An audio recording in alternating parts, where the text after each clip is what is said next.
2025 হবে বিচারের বছর। আজকে আমাদের কোর্টে একটা আদেশ হয়েছে, আপনারা জানেন যে 5ই আগস্টে চানখারপুলে যে নারকীয় হত্যাযজ্ঞ চালানো হয়েছিল, তাদের মধ্যে একজন পুলিশ, যার আইডেন্টিফিকেশন আমরা করতে পেরেছি খুব সুস্পষ্টভাবে, একজন কনস্টেবল, যদিও সে কনস্টেবল সুজন, সে একাই অন্তত 5-6 জন মানুষকে 5ই আগস্ট সেদিন গুলি করে হত্যা করে এবং মানুষকে হত্যা করার সেই ভিডিওগুলো বহু ভিডিও ফুটেজ থেকে, নানান যোগাযোগ মাধ্যম থেকে, মানুষের সরাসরি ভিডিও ফুটেজ থেকে আমরা জানতে পেরেছি তার যে এই অতি উৎসাহী হয়ে যে নির্বিচার গুলি বর্ষণ, সেই কারণে তাকে আসামি করে তার গ্রেপ্তারি পরোয়ানা চেয়ে আমরা আবেদন করেছিলাম।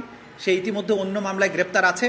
আদালত তাকে আগামী 12ই জানুয়ারি এই আদালতে প্রডিউস করার জন্য প্রোডাকশন ওয়ারেন্ট ইস্যু করেছেন এবং এই মামলার জন্য পরবর্তী তারিখ 23শে ফেব্রুয়ারি ধার্য আছে, কিন্তু 12ই জানুয়ারি তাকে এই আদালতে উপস্থিত করার জন্য নির্দেশ দিয়েছেন। তো আজকে নতুন বছরে একটা কাজ আমরা করেছি, যে অন্তত একটা ওয়ারেন্ট ইস্যু হয়েছে। আমরা জাতির কাছে আমাদের পক্ষ থেকে যেটা জানাতে চাই, আমাদের যতটুকু সামর্থ্য আছে সেই সামর্থ্যের পুরোটা ঢেলে দিয়ে এই বিচার প্রক্রিয়াটাকে সফল করার জন্য যে জাতীয় আকাঙ্ক্ষা আছে সেটা বাস্তবায়নের জন্য আমরা কাজ করব এবং এই ব্যাপারে আমরা জাতির সমর্থন চাই। বিচারটাকে নিরপেক্ষ করা, স্বচ্ছ করা, নির্দিষ্ট সময়ের মধ্যে শেষ করার চেষ্টা করা, অতি বিলম্বিত না করা, আবার কেউ যাতে ন্যায় বিচার বঞ্চিত না হয় সে ব্যাপারেও দৃষ্টি রেখে, এই সমস্ত দিকগুলো বিবেচনায় রেখে আমরা একটা কঠিন যাত্রা শুরু করেছি। আমাদের প্রত্যাশার কথা আমরা বলেছি, আমরা যদি সুনির্দিষ্টভাবে কোনো তারিখ বেঁধে দেই, এইটা নানানভাবে ভুল ব্যাখ্যা করা হতে পারে, এটা উচিত নয় আমাদের পক্ষে বলা।